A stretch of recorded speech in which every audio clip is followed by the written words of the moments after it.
This has been Dialogue Conspiracy with political research specialist Mae Brussell, who for 10 years has been researching the facts behind political assassinations and conspiracies in this country.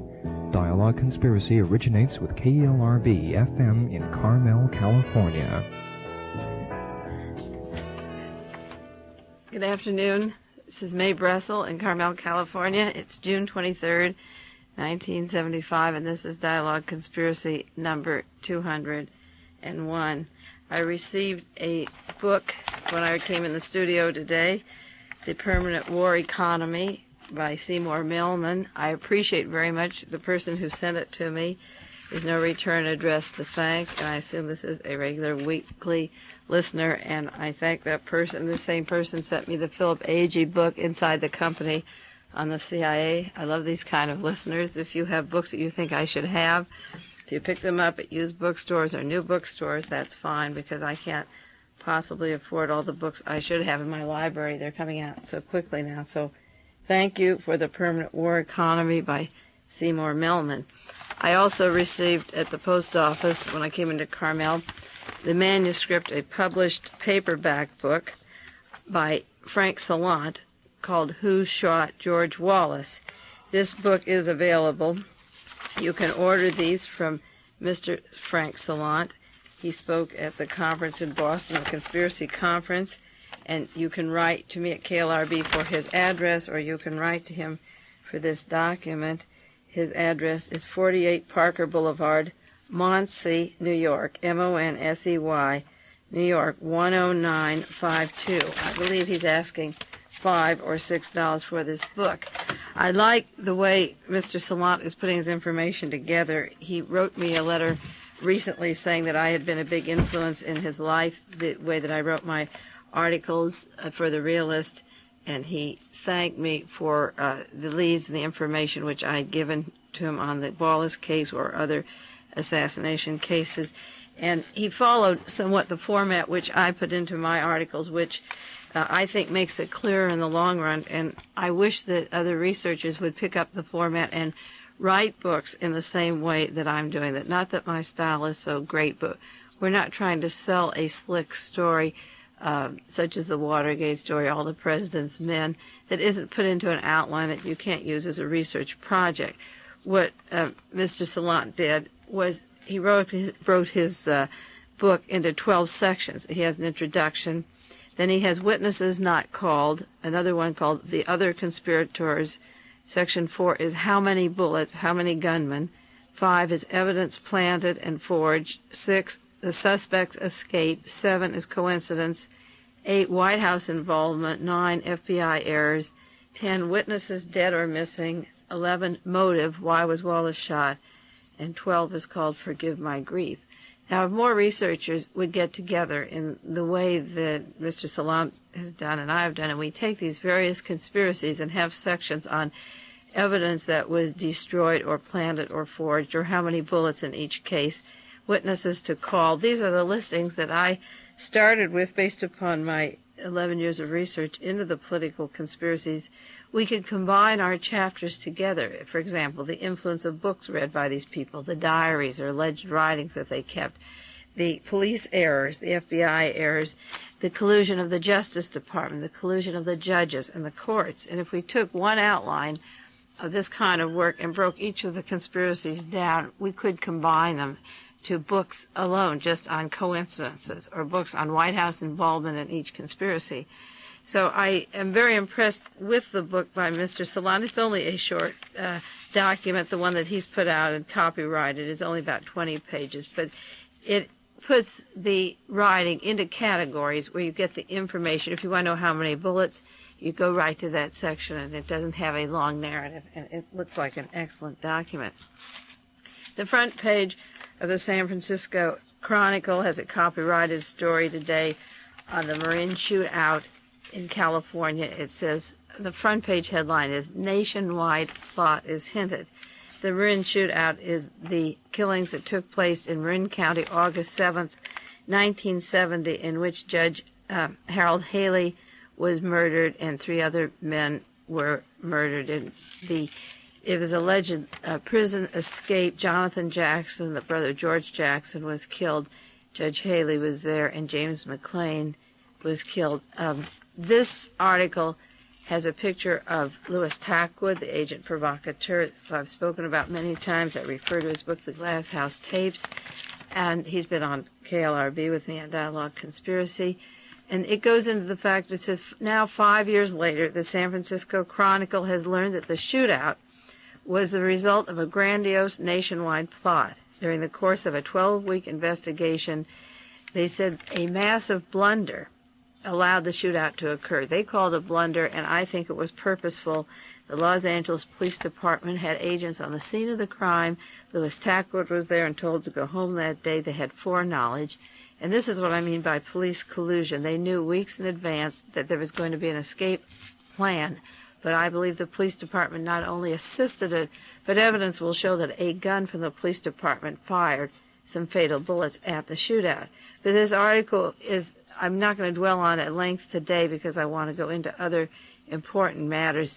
But there's several points I want to make. In the Realist article that I did in 1973, July 73, I briefly made the first links of the CIA to prison riots, prison conspiracies, the Los Angeles Police Department, and the violences such as the Attica, the shootout, the shooting of George Jackson, and the killing of Judge Haley. There are links of the CIA, the FBI, the criminal conspiracy section of the Los Angeles Police Department that are interlocked and linked also to the killing of Robert Kennedy and to the major political assassinations. The framework of each of these grand conspiracies, which is national, has a structure identical to the other conspiracy. So the headline today is Nationwide Plot Hinted. Now, one matter is that there was evidence, a document, that was discarded by an attorney working with Angela Davis, who was accused of being part of the mastermind of this plot and was later acquitted. And this note of her lawyers was found on the floor of a prison. It was discarded, and the cook found it. And Superior Court Judge Richard Arneson of Contra Costa County ordered that this be copied and sealed and sworn to silence, and that nobody could say what these notes were. And these notes were documents that linked two law enforcement agencies to the shootout, specifically the Los Angeles Police Department and the State Bureau of Investigation. This document showed the judge that the Police Department and the Bureau of Investigation knew in advance that there was going to be a shootout. Now, just before the shootout, Angela Davis and George Jackson had been corresponding, meeting each other, visits at prisons, and these people were together frequently. So the visiting could have been called off prior to this shootout. Lives could have been saved. The judge's life could have been saved. But by sacrificing Judge Haley, which is what Louis Tackwood said they did, that the Los Angeles Police Department said he was too liberal, they had an excuse to begin the armed courts with the skin searches and the glass partitions and taking fingerprints and IDs and so forth. In the courtrooms became armed camps, and they still are. So after these violent shootouts, you get more laws of control, more police state, and the police allow these to happen, and they plan them to happen. As I said, there's a picture of Louis Tackwood in the paper today, and the documents that have been locked up for 5 years show the involvement of the police department. The reason these are coming out now is that the San Quentin six men that were charged with killings at the time George Jackson was murdered, have a trial going on, and Mr. Frank Cox, a deputy public defender for one of the defendants, has alleged that there was a conspiracy that involved the Los Angeles Police Department, that his client was not responsible for that shootout or the violence that pursued. We'll do more on that later, but I have written about it in the Realist, and it is current. Another news report that came over last week has to do with Ted Charach, a man that I respect tremendously as a researcher, who's been put down by other researchers who ignore him. His evidence is massive of a second gun in the Ambassador Hotel. He produced the movie, The Second Gun, and Charach has not been going to a lot of these conferences. He wasn't invited to UCLA. There's certain people that I accuse on the air and privately and publicly of wanting a low conspiracy level and not put the blame where it should be. And these very people ignore Ted Charach or ridicule him. The subject came up in Los Angeles at the last conference in May, where is Ted Charach? And some smart aleck was saying, oh, he's going around the country looking for that second gun. Well, now the news this week is Charach has, after 7 years, gone around the country, and he had good clues, and he claims now that he has the other gun that shot Robert Kennedy from the back of the head that was fired in the Ambassador Hotel. There was a .22 caliber pistol, almost identical to Sirhan's, that was owned by a security guard standing directly behind Senator Kennedy when he was shot. That security guard's name is Thane Caesar, who was sent from Lockheed to protect Robert Kennedy. The allegations are that it was his weapon that fired the fatal shots, and the story was that his gun was stolen and was not available for ballistic tests. Well, Charach traced that gun, and he thinks he's located inmates in Arkansas and Missouri who've admitted that they have the weapon, and he's negotiating with them, and he will give a ballistic test. And if that pistol is right, the serial number is V1332, and if it's recovered and tested, it will solve the story of who killed Robert Kennedy. It won't solve the question that researchers like myself and Ted Charach and Chairman Skolnick and others have done, who concealed the evidence, who in the Justice Department, the police department, the judges, the attorneys for the prosecution, the attorneys for the defense, have all worked in these giant conspiracies along with organized crime and the syndicate in every one of these murders and assassinations. Those are the things we have to unravel, but the controversy of the actual shooting would be solved. Ted Charach has a number in Los Angeles to reach. If news people are interested, you can write me a letter and send a self-addressed envelope, and I'll give it to you. But he claims that after traveling and working, he has located this gun. I did promise several weeks ago that we'd do a 10-part continuous series on Gerald Ford's book, The Portrait of the Assassin, because CBS is going to make a movie in the fall.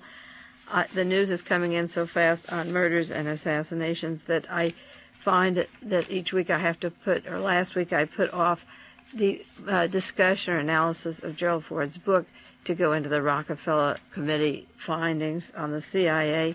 And today I'm just briefly going to make a few comments about this particular document that's being made, the documentary. It's going to be made at Metro-Goldwyn-Mayer, and I have a few notes about it, a few feelings about it.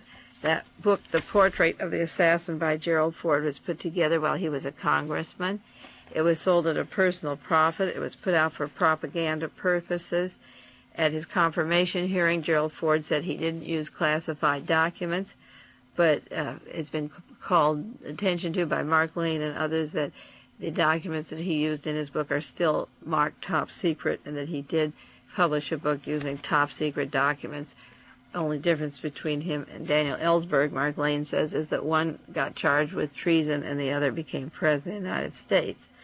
No member of the Warren Commission was supposed to write a book, and Gerald Ford's role was to perpetuate through a form of mind control the story that Oswald was the deranged madman. It was Gerald Ford who linked the stories of Oswald's diary to Life magazine. I've talked about that on Dialogue Conspiracy, and the links of Gerald Ford with Richard Nixon and E. Howard Hunt that were very thick through CIA days. And I think that it's important to take note about who is making this movie. For what it is worth, I have a few feelings about it.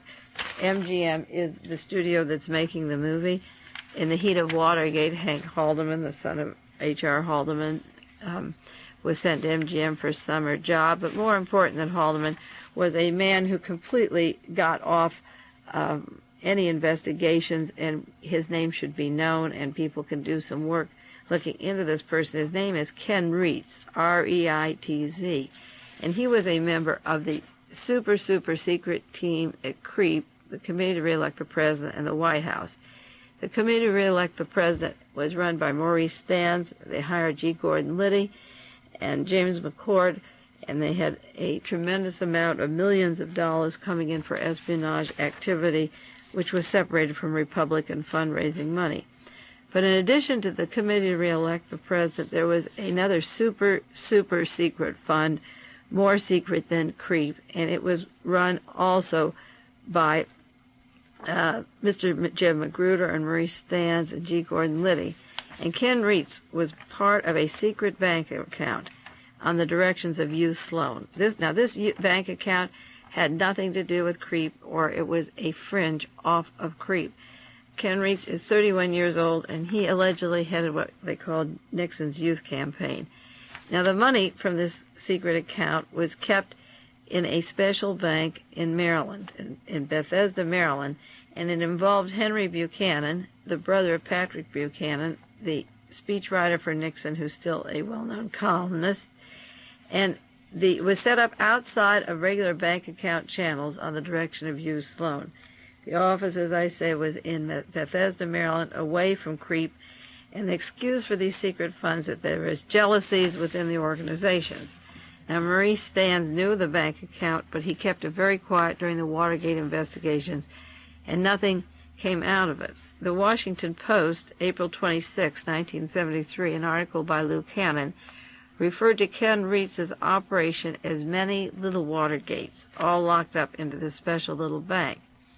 And now Ken Reitz is out at Metro-Goldwyn-Mayer, and that's where Gerald Ford's book is being made. So it's just, I wonder how much money that was used to go into covering up, say, the Watergate affair, or for using clandestine operations for sabotage in this country and possible violence of the conventions, or even money for the Wallace shooting, which hasn't been accounted for. How much money out of this particular little bank account went for spy work for special group? Ken Reitz's job was to spy on radical groups. His friends, particularly one by the name of George Gordon, said that his material was too hot to handle, that he was too hot to handle. They were going to put him in the State Department. Reitz was moved to the Department of Interior, to the Bicentennial Commission, and now he's at Metro-Goldwyn-Mayer.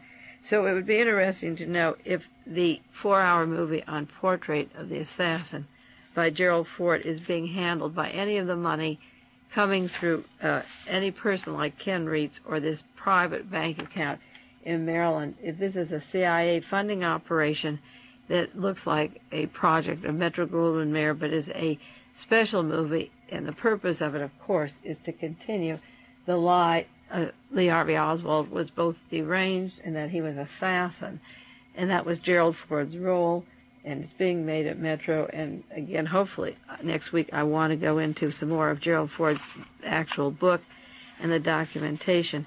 But I did want to talk about something that was on the news tonight, and it's been on the news all week, the links of the CIA and the syndicate to organized crime, and then, of course, the murder of Sam Giancana this week.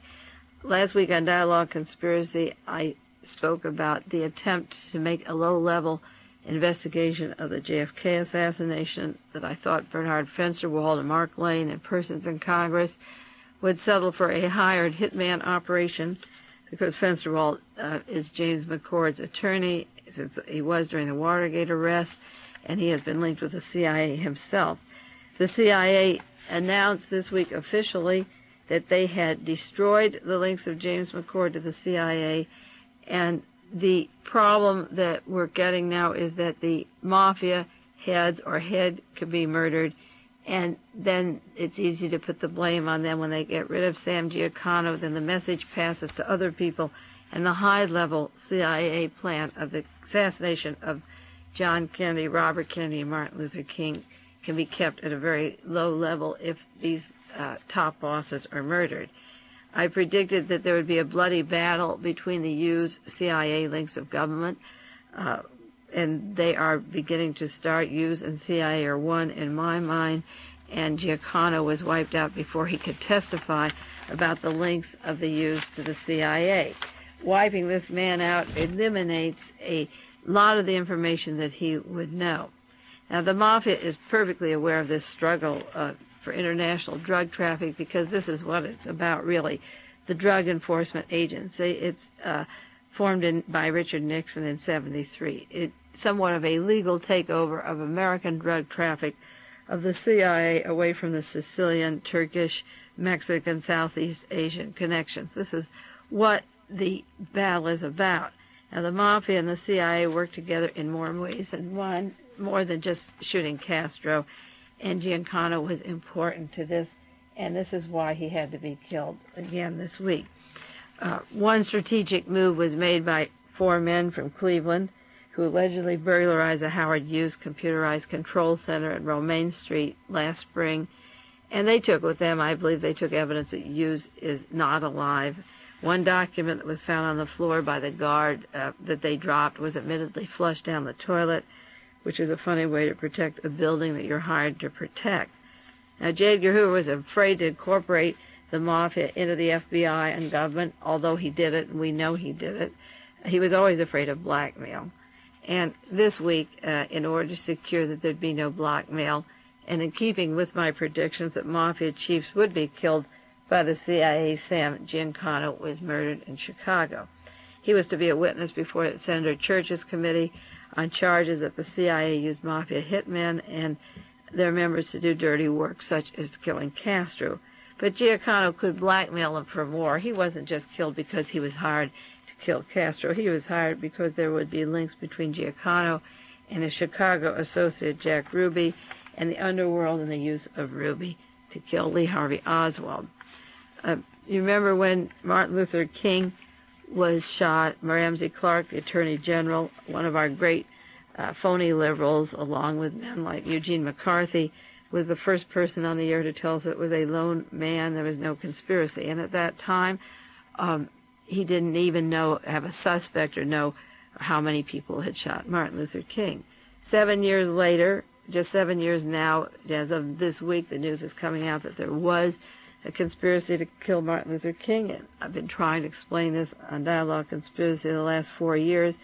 But in the same ilk as Ramsey Clark coming out with that announcement, we have Senator Church, who assured the American people the minute that Sam Giancana was killed that it had nothing to do with his future witness before the Senate committee investigating CIA. Now, why would Frank Church, the senator, make an announcement of this kind? How would he know the links of who killed Giancana or why not?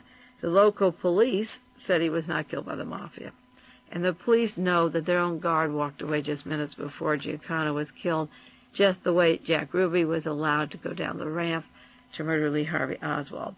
And the mafia would kill Giancana. He was testifying against the mafia, but this time he was testifying against the Central Intelligence Agency, and that's a different story. Acting Committee Chairman John Tower of Texas from the Senate Committee investigating the CIA made what could be a famous quotation. He said he didn't think Giancana would have been a particularly valuable witness. Well, Giancana was earning $1 million a year at one time. He held extensive gambling interests in Cuba under Batista. The news item this evening is the New York Daily News had an article about Paul Mescal, the millions of dollars that were involved in the syndicate there, the gambling interests in Cuba. He held these interests under Batista when Frank Sturgis of Watergate fame was running gaming tables for Batista. And Giancana knew all these people, as I say, Frank Sturgis and Jack Ruby, and he was killed before he could testify before the committee. And that only leaves Mr. Rosselli, a major employee of the CIA. The two top men were Giancana and Rosselli. That leaves Rosselli, the CIA partner, to Giancana to testify before the Senate committee. Robert May, who has received immunity and no charges will be leveled against him for any possible links of these men as hitmen. But after Giancana was murdered, you can be sure that Rosselli isn't going to tell much about the links of the CIA and organized crime.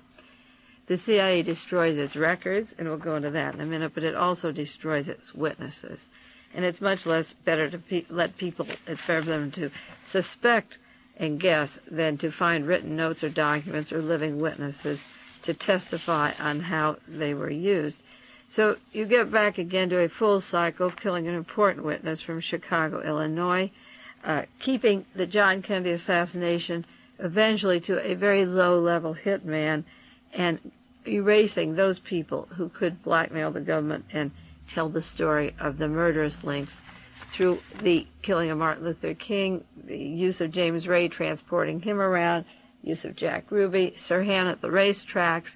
By killing these very important links, the government eventually may settle with a hitman, or maybe not even that much, but Giancano was important to these conspiracies. Now, the murder of Dorothy Hunt, the sabotage of her plane in December 72, was very important to the Watergate story. There wasn't enough money to buy the witnesses' silence. But G. Gordon Liddy and Howard Hunt and James McCord and all the team got a very quick visual message when a United Airlines blows up and Dorothy Hunt, working with the CIA 21 years, very high up in the CIA, is murdered.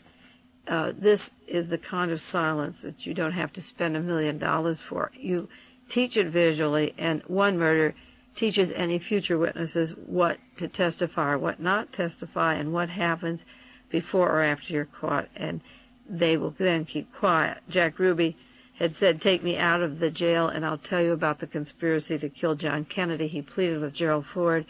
He said he would never be alive. They wouldn't see him again. Gerald Ford left the room. Jack Ruby was killed, and that is one of the reasons James McCord was afraid to go to jail. He said, "I'll be killed in jail. I know how these things are done."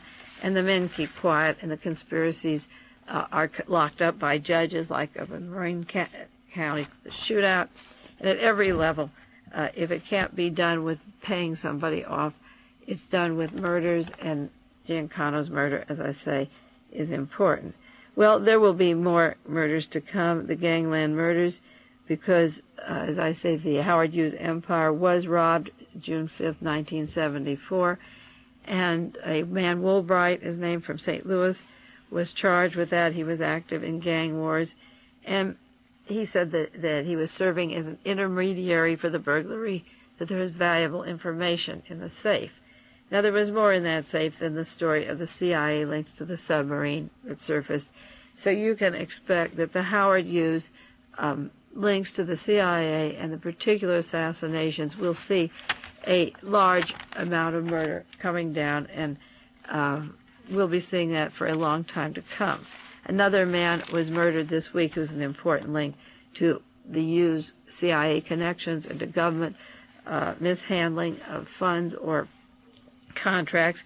His name has been in the news the last 2 weeks. His name is General Stalin, Stehlin. General Paul Stalin, former French, I'm reading this from today's news, former French Air Force Chief of Staff, recently revealed to have been on the payroll of the Northrop Corporation, died yesterday, that's June 22nd, from injuries suffered when he was run over by a bus June the 7th. Now, 15 days after the scandal broke of the Northrop deal and the funds that were transferred to him because he was pushing American contracts for French weapons, this man was hit by a bus. It said his wife has consistently denied that the bus accident was a suicide attempt or any way connected with the revelations that the U.S. Senate subcommittee that he had been Northrop's pay since shortly after he quit his post of Chief of Staff in 1964. He received $5,000 in 64, $6,000 in 68, and then $7,500 in 74, and he was promoting airplane contracts, Northrop's YF-17 and General Dynamics F-16, and claiming they were superior to the French Mirage until the Americans got these huge contracts.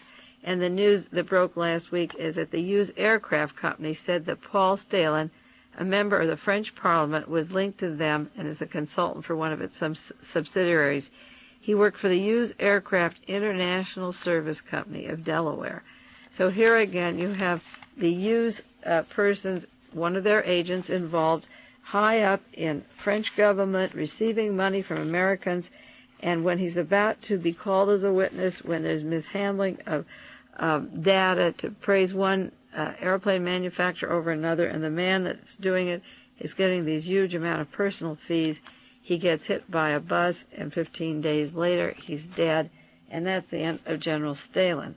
When the report first came out, was leaked to the French press about Stalin, he quickly was retired from the government, from the active Air Force Reserve. He was forced to resign from the Parliament and then hit by a bus, and he died yesterday.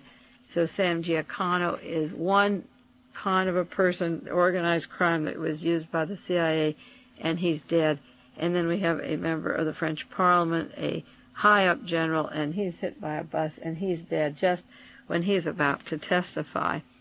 And kind of thing goes on and on.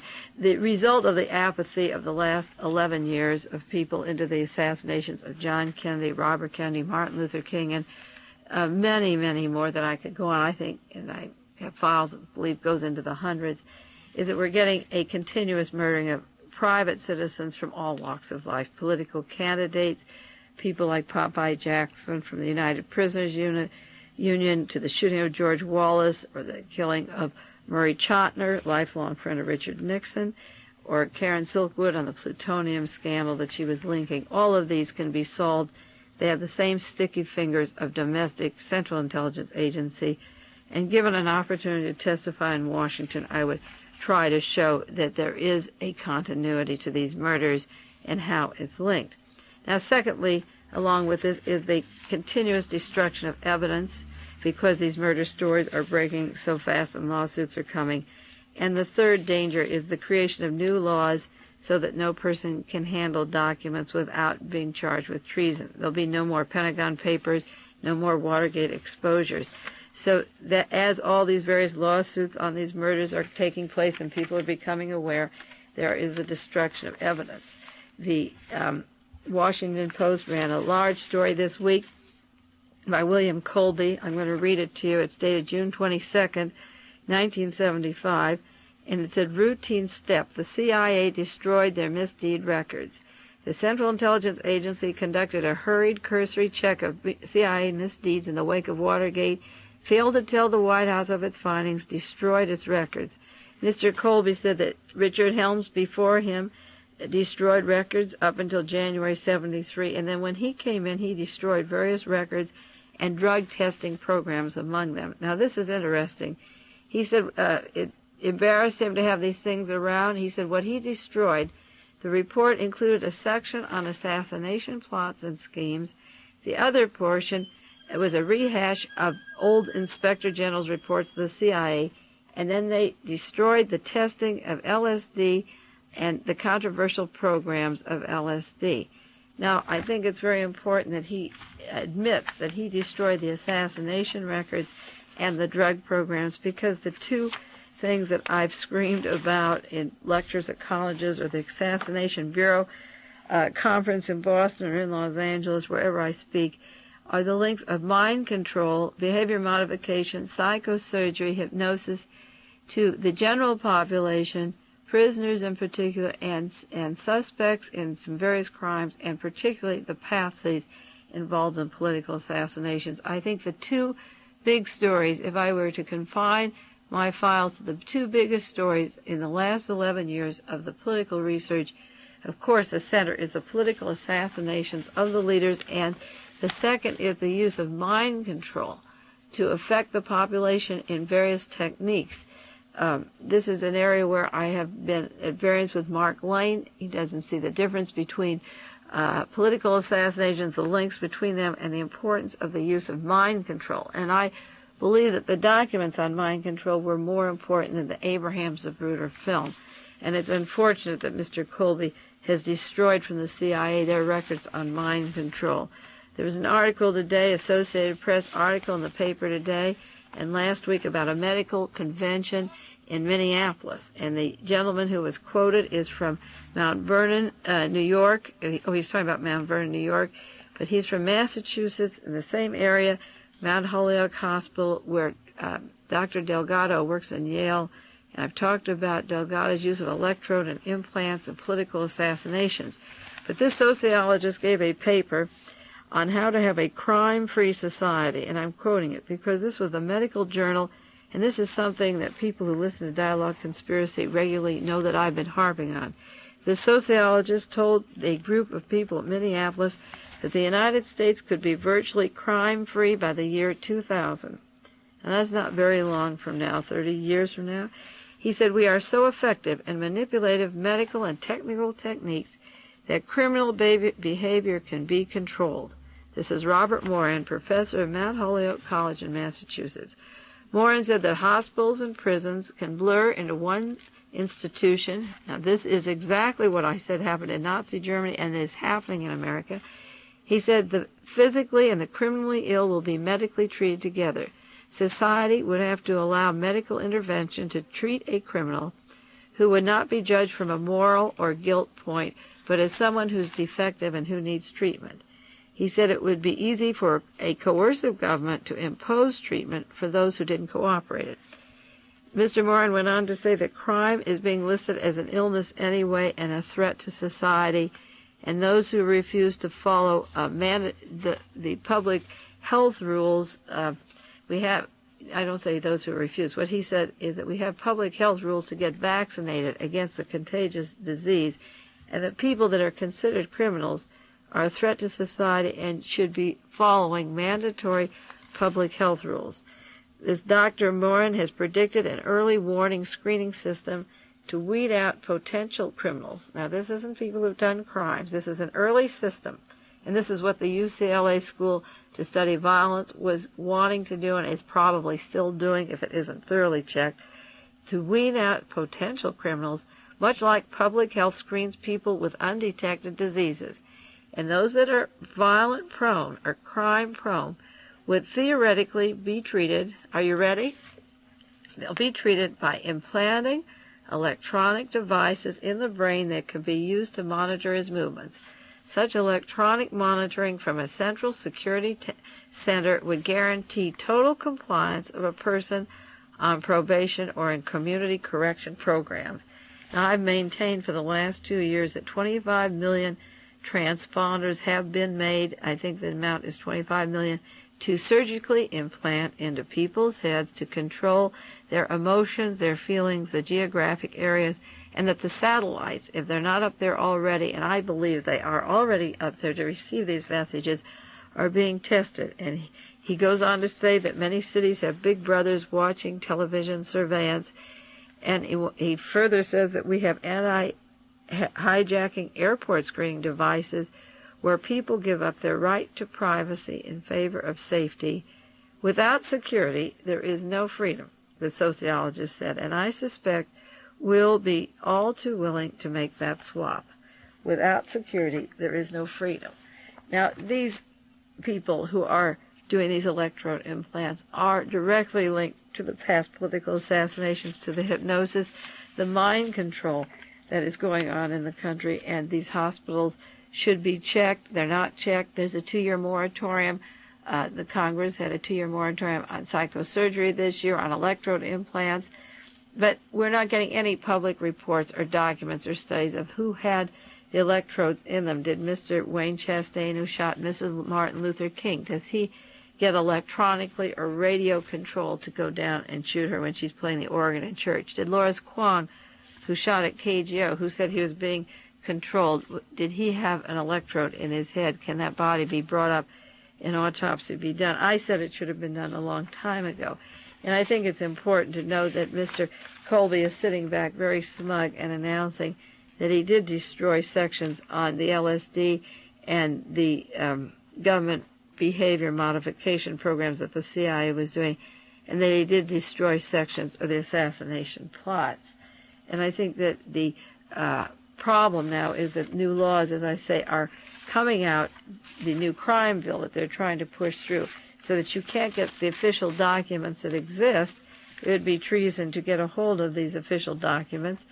And this crime bill is written by Richard Nixon. It's being pushed by John McClellan and Mr. Mansfield, Mike Mansfield, and Hugh Scott. It'll take away our civil liberties, and all newsmen who write about this kind of thing that would embarrass the government could be sent to jail or a $10,000 fine. Any allegations that are made by word of mouth, the government can say you have no documentation to prove it, it's only theories, and then if you prove it, you're fined and put in prison if you take the documents out of the agencies.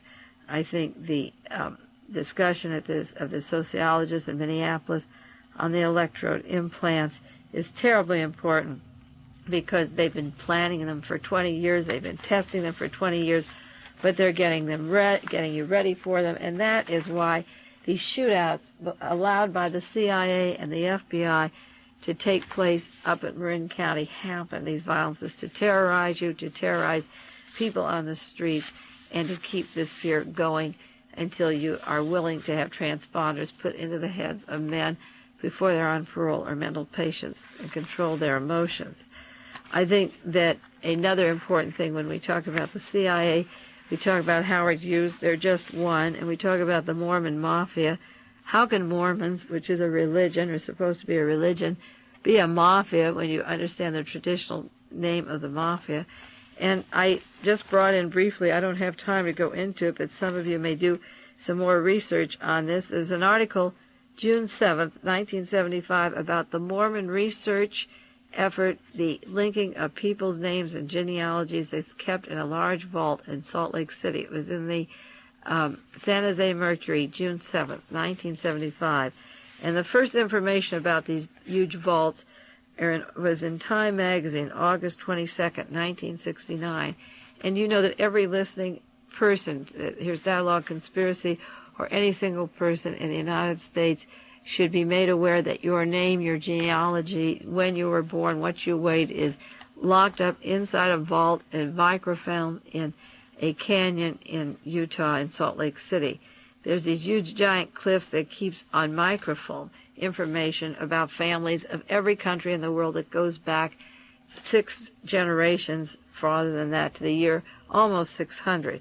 In 1969, Time magazine said there were 250 microfilm reading machines in this canyon that employs 550 people, spends $5 million a year filming records of 17 countries, producing 400 feet of microfilm every month. And there was a conference where Utah's Republican Senator Wallace Bennett, who calls himself a Mormon, said that there should be a worldwide record bank and vital statistics of all nations. That's Time magazine, August 22nd, 1969. And this recent article in June came out and said that thanks to the computer age and 35 years of aggressive pursuit of genealogical records, the Mormon Church has collected more than 30 million volumes of genealogical material, vast archives in a 28-story building. It draws more than 250,000 people there into these vaults each year. The responsibility for tracing these names goes back to a handful of people who are spending millions of dollars hunting down the genealogy of persons unbeknownst to you in the vaults in Utah. At present, I'm reading this article, nearly 1 million microfilm rolls in the collection are growing at a rate of 4,000 rolls a month. They're under 700 feet of granite, large steel doors. The construction started in 61. It ended in 65. The temperature and humidity is carefully controlled. In the event of a nuclear blast, the doors are automatically sealed.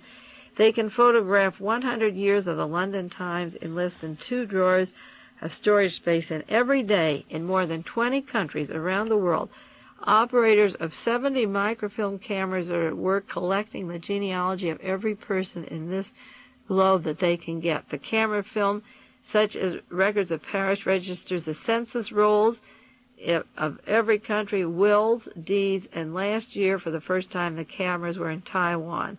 There's 35 years of microfilming have given the library an almost complete record of certain available documents in Scotland, Hungary, Denmark, Sweden, Norway, Fiji, France. There's 6 cameras working in France. There's 13 in the United States. The Salt Lake City Library has 170 branches. Now, this is important. There's 230 microfilm projection machines on the library's main floor, and this may be the most super data bank that the CIA has combined behind the smokescreen of genealogy of the Mormons, because it was Mr. Bennett's son's office that hired E. Howard Hunt and James McCord for the entry into the Watergate. They used to meet in those offices. If Hughes and CIA are one, and if this vast Mormon library contains the genealogy of all of us, every single person, what is this to be used for, and shouldn't it be examined? If the Hughes Corporation won't produce Howard Hughes, he's run by what you call the Mormon Mafia, and they're keeping record of us and our families. This may be the most super data bank, and we want to know about it. If you're more interested in the data bank, I'll do more on it next week because our time is running out. I'll see you next week on Dialogue Conspiracy, and take care, and we hope there aren't too many assassinations of witnesses during this next week.